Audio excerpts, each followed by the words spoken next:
Good day, everyone, especially to our PSDS and of course to our senior high school teacher applicants who are viewing us right now through live streaming.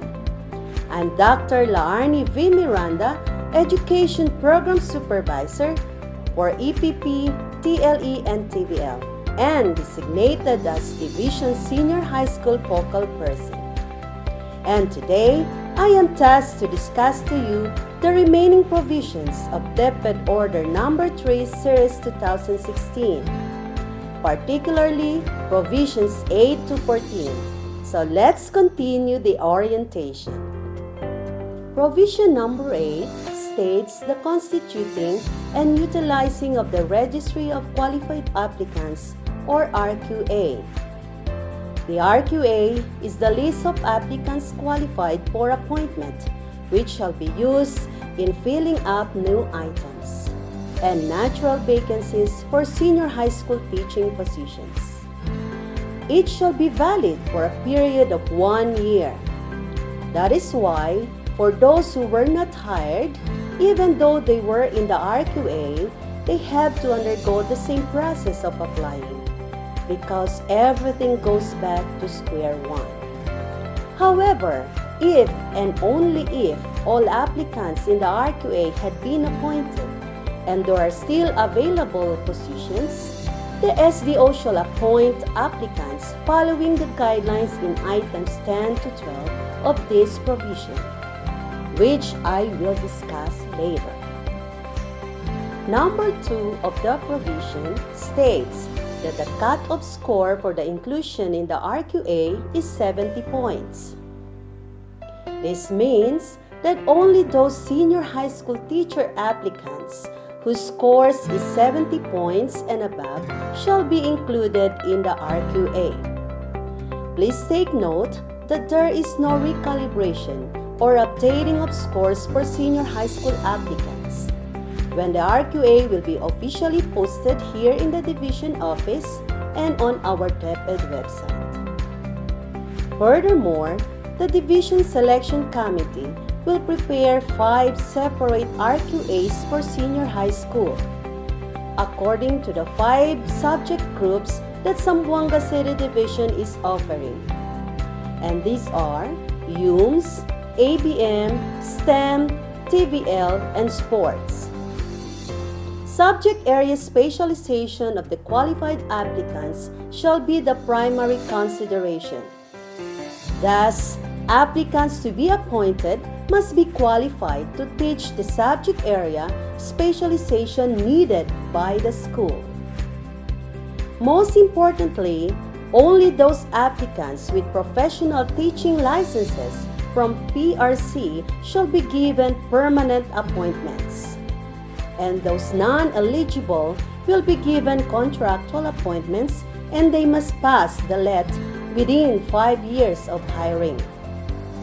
Pursuant to Section 12 of RA 10533, qualified academic personnel affected or displaced from employment from higher education institutions as a result of the adoption and implementation of the Act shall be given first priority in hiring.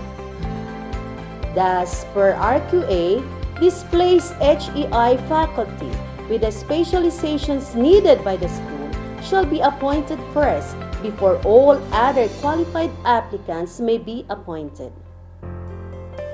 Moreover, for school year 2018-2019 onwards, hiring shall be based on the division and school's needs. Now, in cases where all those in the RQA had been appointed and there are still available positions or items, senior high school teacher applicants with eligibility, which is professional teaching license, who obtain ratings of 65 to 69.99 points may be given permanent appointments. Likewise, if all those without eligibility who obtain ratings of 65 to 69.99 points have been appointed and assigned to their respective stations and there are still available teaching items, Applicants who obtain 65 to 69.99 points who are non-LEP passers may be given contractual appointments. Now, let's move on to Provision 9, which is the release of the Registry of Qualified Applicants or the RQA. At this point, after the validation of the results, the school's division superintendent shall post the signed and the complete results of RQA in at least 3 conspicuous places in the school's division office and on the website of the school's division office. The RQA shows the full names of the qualified applicants in alphabetical order, their specializations, and it also shows both the results of each criterion and the final overall rating of the qualified applicants. Aside from this, it also indicates the date of posting and by the signed school's division superintendent. Next, in determining the rank and the salary to be offered to qualified applicants, once the RQA has been released, the Division Selection Committee shall determine and directly communicate with the qualified applicants regarding the following concerns. First, teaching rank and salary to be offered based on applicants' qualifications following the qualification standards set in Annex A of this order. However, only Teacher 1 position may be offered to qualified fresh graduates or those who have successfully completed a course of study or training within 1 year from the date of graduation.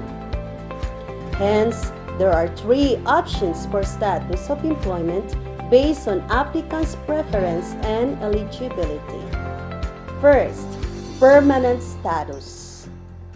This status is allowed if applicant obtains a rating of 70 and above and possesses requirements under education, experience, training, and LET eligibility set in Annex A, or if the applicant is a licensed teacher who obtains a rating between 65 and 69.99 and the SDO has exhausted its RQA and there are still positions to be filled. Second, provisional status. This status is given to applicant obtains a rating of 70 and above and possesses requirements under education, experience, and training set in Annex A. Eligibility requirement, which is passing the LET, must be gained within the first 5 years of teaching senior high school. Third, contractual status. This is allowed if applicant obtains a rating of 70 and above, but opts to have a contractual appointment, or if applicant lacks the eligibility requirement but obtains an RQA rating between 65 and 69.99 and the SDO has exhausted its RQA. Appointed eligible applicants who obtain 65 to 69.99 points and there are still positions to be filled. Next, in the appointment of applicants, the school's division superintendent, as the appointing authority, shall ensure that the hiring of qualified teachers, whether permanent, provisional, or contractual, are according to civil service rules and regulations. The SDS shall also advise the newly hired teachers to report for their first day of work, provided that appointment papers are already in order, and in addition to, he shall also provide the regional office with the list of hired applicants with their respective employment status, teaching ranks and salary grades to which the applicant should have concurred. Lastly, aggrieved qualified applicants in the RQAs of the school's division office and those who are disqualified may file a protest or complaint respectively. You may address your letter of complaint to our school's division superintendent, and the division grievance committee will entertain and take action to your complaint. With this, let me end our orientation with our Zamboanga City Schools Division Service slogan, "No hay cosa imposible. Cree, junto, puede." Muchísimas gracias. Thank you and God bless.